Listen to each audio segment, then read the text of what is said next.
Hey there, I'm Carrie and welcome to Of Mice and Men. In this video, I'm going to be talking about section 1. So since it's the first video, our kind of intro here, I'll cover a little bit of the history behind the book and then get into the summary and then some analysis, talk about themes and symbolism, the kind of thing you would see on an essay question or in a test. Now, I've got timestamps in the video notes, so definitely scroll down, click around, find exactly what it is you need. All right, without further ado, let's get into Of Mice and Men. All right, John Steinbeck published Of Mice and Men in 1937, about 2 years before what's probably his most famous book, The Grapes of Wrath. The book was based partially on his observations of migrant farm workers in California, which is where he lived and where a lot of his stories are based. Of Mice and Men is known as a novella, meaning a short novel, short book. If you're looking at your book right now, you've probably noticed it's pretty small. There's not just a whole lot to it. It's also written to be a script for a play. It can definitely double as a script for actors and directors. In fact, the very first play of Mice and Men happened in 1937, the very same year that the book was published. Now, the book was pretty popular from the get-go. It was pretty successful right away, but definitely not without its haters. Like I said, this was based partially on Steinbeck's observations about migrant farm workers, the working poor, and it tended to be sympathetic towards the working poor and a little more critical towards middle and upper classes, banks, landowners, people like that. A lot of people didn't like that. The Great Depression, tensions are high, people are suffering.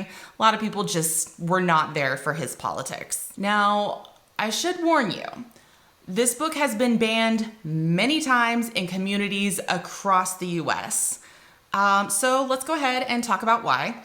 First of all, there's a ton of profanity in this book. It's also pretty violent, including violence against women. There's also a lot of outdated stereotypes in there. Finally, there are a lot of ethnic or racial slurs in this book, including the N-word. It's used several times. Not to say that you shouldn't read the book, but I think you have the right to know that it's in there. Okay, one last thing before we start the summary. You'll notice Of Mice and Men doesn't actually have chapters. Like, you're not going to see a chapter name or number at the top of each page, but it is divided into 6 distinct sections. In this video, we're talking about section 1. And you'll notice in all of these sections, you can identify them by the location. The location is in the first sentence of every section. You know exactly where you are. The time of day is probably in the first sentence or within the first paragraph. So whatever that location is that's in that first sentence, that's where all of the action in this section is going to happen. The characters aren't going to go anywhere else. It's going to be right here. So when the first section begins with, the bank of the Salinas River, that's where everything's going to happen. For the next few pages, we're not going anywhere. We are on the banks of the Salinas River. And that is where our story begins, section 1. So let's go ahead and get into a summary. We begin on the banks of the Salinas River, a few miles outside the city of Soledad, California. It is a great spot here on the riverbank. Nice warm sand, gorgeous water. There's some wildlife around. It's a great campsite. In fact, the narrator tells us that the low-hanging limbs on the trees are actually worn completely smooth because so many people have camped there and sat on the tree limbs. And this is where we meet George and Lenny, our 2 main characters. They come strolling into the campsite. They have been walking all day and they are on their way to some new jobs at a ranch near Soledad. When we meet these 2 guys, they are dressed exactly the same in work clothes and work boots. They're both carrying a bedroll, like a little sleeping bag with them. And George is in the lead. We learn very quickly that George is in charge. He's kind of a smallish guy, dark hair, dark eyes, very observant. He's very alert. He knows what's going on around him. Lenny, on the other hand, is a huge guy, but he has very light blue eyes, round face. He's kind of dragging his feet As he walks, he's definitely letting George lead. We find out that these guys are traveling farm workers. They have just left a job in a town called Weed, and they're on their way to a new job at a ranch outside of Soledad. Now, instead of going on to the ranch tonight, George decides we are going to camp right here beside the river. This is nice and I like it here. So they settle down and start making camp. We immediately learn what kind of relationship these guys have. George is in sort of the parent role here. You'll notice that he carries all their work papers, he carries their bus tickets, he makes all of the decisions here. And as they get ready to camp for the night, he starts coaching Lenny on what's gonna happen the next day, kind of rehearsing him a little bit for the job interview that they're about to go into.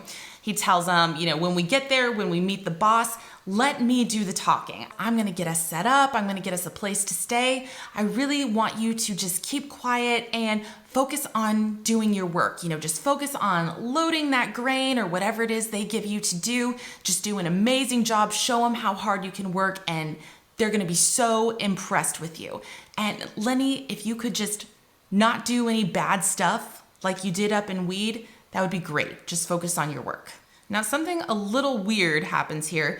George figures out that Lenny is carrying a dead mouse in his pocket. George takes it away from him, throws it away, but then when he sends Lenny to find firewood, Lenny finds the mouse again and puts it back in his pocket. So George figures that out, takes the mouse away again, throws it away. It upsets Lenny quite a bit. And this is where we find out one of Lenny's favorite things is he likes to hold mice and pet mice. He says he likes to feel their soft fur. However, because Lenny is such a big guy and such a strong guy, he usually kills these mice that he picks up to pet. Not purposely, just because he doesn't know his own strength. Anyway, they settle down for dinner. They're having some canned beans for dinner. And Lenny remarks, my favorite way to eat canned beans is with ketchup. Well, for whatever reason, this talk about ketchup just sets George off. He loses his temper and he goes on a huge rant. He's like, you always want the stuff that we don't have. Everything would be so easy if I didn't have to take care of you. I could spend my money wherever I wanted. You're always losing us our jobs and making messes, and I have to clean them up. This is where we learn what that bad thing was in Weed, the reason that they left Weed. Now, Lenny, we talked about how he likes to pet mice. He likes to feel their soft fur. Well, at their previous job in Weed, they were in town one day. He saw a young woman in a pretty dress. He wanted to feel the fabric, so he reached out and took a hold of her dress. He's a big guy. He's a very strong guy. The girl doesn't know him. She's scared and she screams. Now, the situation escalates and George and Lenny have to run out of town. They lose their jobs and they have to sneak out of the property. They actually have to hide in a ditch until it gets dark and they can get away. We learn all of this in this kind of rant that George goes on when he loses his temper. However, after he blows off some steam, he immediately feels bad about it. He's totally ashamed of himself. He apologizes to Lenny. Lenny's telling him, George, if you don't want me here, I can leave. I can learn to take care of myself. And George is like, no, Lenny, I do want you here. I want you to stay with me. I'm sorry, I did not mean to lose my temper. George apologizes, they reconcile, and Lenny asks for a story. He asks George to tell him about the rabbits. This is Lenny's favorite thing to hear. So George tells him this story. It has two parts. So he talks about how migrant farm workers usually live. George says, guys who are like us, they've got no family, they've got no friends, there's no one to look out for them, no one cares what happens to them, they have nothing to look forward to. But we are different because I've got you and you've got me, and we care about each other and we take care of each other. We look out for each other. We have a life to look forward to. We have a future. We are gonna get a little plot of land. We've got it picked out already. It's got a house on it and a stove, and we're gonna grow our own vegetables. And no one can fire us, no one can tell us to go away. And Lenny, you're gonna have a hutch of rabbits. I'm gonna build you a rabbit hutch so that you can take care of these rabbits, and that'll be your job on this farm that we're gonna get someday. After the story, they both kind of settle down to get some sleep. And George gives Lenny sort of a last rehearsal for the next day. Hey, remember, you're not going to talk to the boss, right? You're going to let me set it up. Lenny's like, yes, I've got it. I'm ready. Then George does something kind of strange. Just as he's about to go to sleep, he takes a look around. He's like, hey, Lenny, take a good look at this place. Remember the riverbank, remember the trees, remember the water. If something bad ever happens, if you ever get into trouble, I want you to come back to this place. I want you to come here and hide and wait for me, and I will come and find you. I will come and get you. And Lenny's like, okay, yeah, sure. They both go to sleep for the night, and that is the end of section 1. All right, let's talk some analysis. First, let's talk about the setting that we're looking at. We've got the city of Soledad, California. Now, that's a real city. John Steinbeck was probably at least somewhat familiar with it, but that is not a randomly chosen city. That is not a randomly chosen name. Soledad is a Spanish word. In English, it translates to loneliness or solitary. So right up front in that very first sentence, we have our first major theme of the book. Loneliness, isolation, and how people respond to it, how they deal with it in their lives. At this moment, the characters are on the riverbanks outside Soledad, and we get this description of their campsite. It's this really idyllic place. It's really beautiful. The narrator uses words like warm and twinkling and golden. It's sort of dreamlike. It's this wonderful place to be. There's this feeling of safety, like sanctuary almost. This intro, this description of the campsite where they're going to settle in for the night is the only section of the book that is written in present tense. It's pretty unusual for a story to be written in present tense. Most books are in past tense. You're looking back and reading about something that has already happened. When they do something in present tense, you're seeing it right now.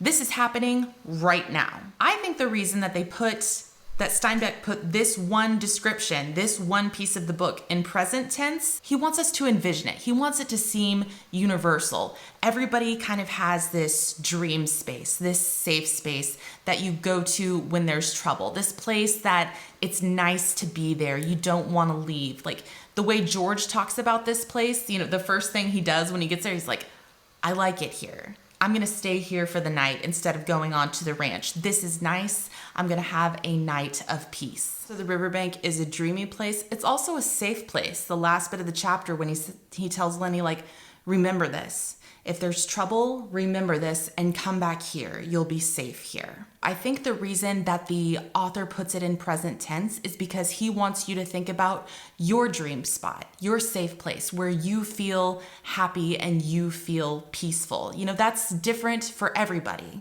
but everybody has one, and it's not something that's already happened. It's something that is right now. It's in the present tense. You take it with you. All right, so let's talk about our two leading guys, George and Lenny. Let's talk about their physical characteristics first. When we first meet them, they are dressed identically and they're wearing work clothes. They've got jeans, they've got denim jackets, they've got work boots.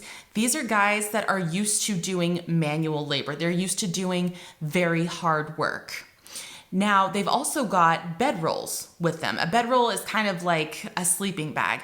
That tells us they're not used to staying in one place for long because these are all their belongings. This is their house, essentially, that they're carrying with them. Also, the fact that they're dressed exactly alike kind of reminds me of the awkward family photos, where everybody is wearing the exact same outfit. Makes them seem like a pair, these two belong together. Then we get their individual appearances. George is a smallish guy, dark hair, dark eyes. He's got very sharp features, kind of a bony face, and his eyes are very alert. He's looking around, he knows what is going on around him, and he is walking in the lead. He is making the path here. He is charting the map. Lenny is the opposite. He walks behind George, and he's not really watching where he's going. He's just watching George. He's just following George. He's also a huge guy, very tall, very strong, but the other aspects of his appearance make him seem kind of childlike. The author notes that he has very pale eyes and he has a round face. This makes him seem almost babyish. Babies have these round faces, and as you age, your features become more distinct. You know, your cheekbones start to stick out, your chin starts to stick out. And then as people age even more, like you get craggy, you know, your cheeks kind of sink and things like that. That hasn't happened to Lenny. It also notes that he has very, very pale eyes. Now, again, this reminds you of a baby. Most children of European descent, they're very frequently born with blue eyes, you know, and some of them, their eyes will darken later on. But the fact that he's got kind of these baby blues, again, that reminds us of a child. It makes him seem very young. Also, he's not really resolute when he walks like George is. You know, he's just following George and he kind of shuffles when he walks. Like he kind of drags his feet, you know, he just kind of drops his arms. Sort of reminds you of a kid that's having to go somewhere where he doesn't really want to go. And very quickly, we see this parent-child bond between George and Lenny, like their very first interaction when they come up to the riverbank. Lenny jumps down to the water to take a drink, and George is immediately concerned. Instead of jumping down there with him to get a drink of water, he's like, Lenny, stop. I need to be sure that this water is clean. You know, he starts educating him about water safety, how to find good water to drink. It's a very dad-like response. He's concerned about Lenny's health and safety. To take it even further, Lenny models himself after George. You know, when George sits down on the riverbank and crosses his arms, Lenny like watches how he does it, and then he sits down the same way and like make sure he's crossing his arms the exact same way. He wants to do it exactly like George. So that gives you another image of, you know, the little boy watching dad and wanting to do everything exactly like dad. We also see that George is carrying like all the important stuff. He's carrying the food. He had the bus tickets. For a moment, Lenny panics because he's like, where are my work papers? And George is like, I have them. I wasn't going to give you your work papers. If you're with a small child in an airport, you would not give the child their boarding pass. The kid's parents are the ones that need to carry it. So the fact that George is carrying all the important papers, again, reinforces this is the parent, this is the child. So now let's talk about that kind of weird moment where we figure out Lenny has a dead mouse in his pocket. It's kind of a weird moment, but it tells us a lot about Lenny. First of all, that, you know, he says he likes to pet mice. He likes to feel that soft fur. Again, this makes him seem very childlike because what's one of the most popular things to have at a big family event? A petting zoo. You know, when kids see a lamb or a puppy, you know, a young animal, they immediately want to pet it. They want to feel that soft fur. Also, like a child, Lenny doesn't really understand his own strength. It's not unusual when a kiddo, you know, sees a puppy or a kitten or something. If it's a small child, frequently you have to tell them like, okay, be careful, be gentle, you know, don't tug on their whiskers, don't pull their tail, you know, just be very gentle. For a 3 and 4-year-old, that may not be such a big deal because they're typically not very strong. But Lenny is a full-grown man and a big man. He's immensely strong. He doesn't understand his own physical strength. Now let's talk about George's rant. That's another kind of uncomfortable moment. And it comes across really as sort of mean at first. You know, Lenny just kind of comments like, you know, I like ketchup. I like to eat ketchup with canned beans. And George just goes off. Very out of proportion. Like, this is not an appropriate response to someone saying that they like ketchup. When George goes on this huge rant, you know, that starts with the ketchup, you know, we don't have any ketchup. You always want the things that you don't want. You're always making messes that I have to clean up. Things would be so easy for me without you. It seems like an inappropriate response. This seems really mean, but what I think we're actually seeing here is something called caregiver burnout. Caregiver burnout is something that happens when you have one person that is in charge of taking care of another person who has special needs. That could be an intellectual disability, or it could be a medical condition, or a mental condition, or something like dementia. Caregiver burnout happens when that person who's in charge of taking care of the other person really doesn't have good support. Like, there is no one around to help them out. So they get physically exhausted, you know, they don't get good sleep, they get emotionally exhausted, they're mentally exhausted, they're frustrated. This is what is happening with George here. He's been walking all day, We learn about the incident in Weed, where they lost their jobs. They had to run away from the town. So he's had a bad scare and he's frustrated. He's tired and he just doesn't have the energy. He doesn't have the patience for one more question, even if it's just about something as silly as ketchup.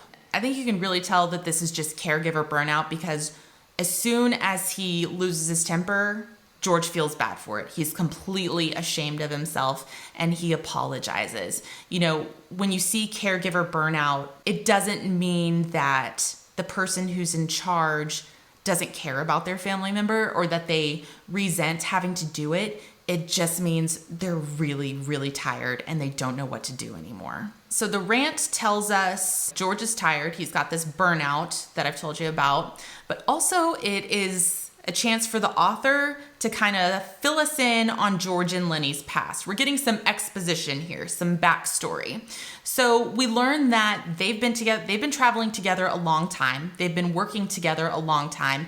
And George has been in this caretaker role for a long time. Yeah, so we learn about their long-term past together. And we also learn about the near past, the immediate past, this incident that happened in Weed. So we know exactly where they're coming from through the information that we get during this rant. George has another big speech, which is the story about the rabbits that Lenny loves so much. And it's almost like a bedtime story. Like this is the routine. This is like a security blanket almost for Lenny. Like it makes him feel happy, it makes him feel safe, it makes him feel secure to hear this story. Now the story, again, gives us a little bit of information on George and Lenny. They've been traveling together a long time, but it also reinforces those two big themes of the book, loneliness and dreams, dreams being the safe space, your hope for the future. The first part of the story really focuses on loneliness. George says, people who live like us, these migrant workers, usually they've got nobody, but we aren't like that because I've got you and you've got me and we have someone to care about us. So there's loneliness right there. We don't have to be lonely because we've got each other. Then the next part comes, the part that's about dreams.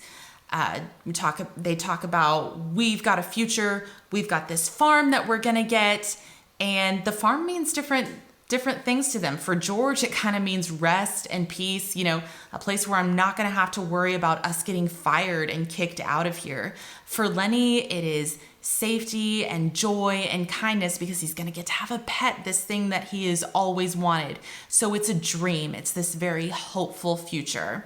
And these two things exist side by side. These are the two halves of the story. So loneliness and dreams. They exist right next to each other. Now, one of the last things we get before the chapter ends is George telling Lenny, remember this spot. Take a good look, remember it. If there's trouble, remember this spot. Come back here.